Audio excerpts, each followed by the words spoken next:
all the archive stuff that I may have missed out. Okay, first of all, we'll start out with some of the updates.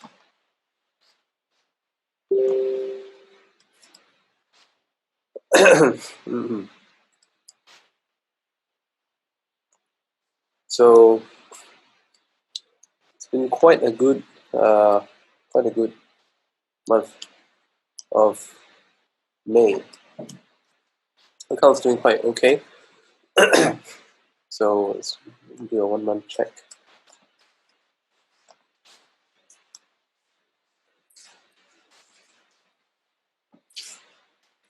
I also want to remind you guys on manually exiting trades. So sometimes you may want to do that.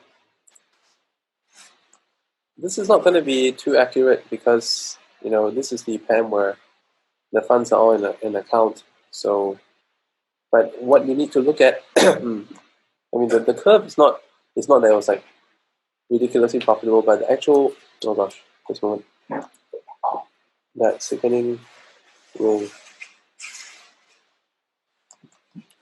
Okay, so what you need to look at is the gross profit versus gross loss. Very, very healthy expected payoff figures. Profit factor is very high. The stats are generally quite good. I have some questions from some of you regarding like the profitability. You're looking at how the percentage profit of this account doesn't match up with the FXTM account. Honestly, this one is running at a lower risk because not just because, you know, deposits keep coming in. Actually, it's a good thing because that makes it very, very sustainable. The other thing is that the leverage is half. So if you were to compare in terms of floating loss, you would actually see that the FXTM account has a higher floating loss. That's also because this one's a little bit more exposed. So pros and cons, okay? But in terms of like absolute profits, I also want to show you some of the pros and cons here. Is that like over here you actually get bigger profits on certain pairs despite a lower starting lot size. Okay,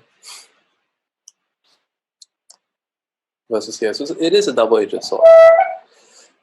Let's compare the performance.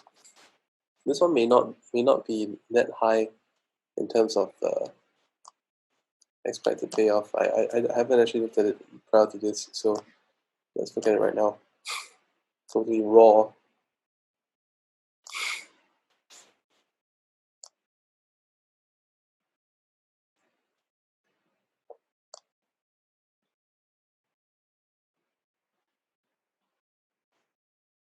Okay.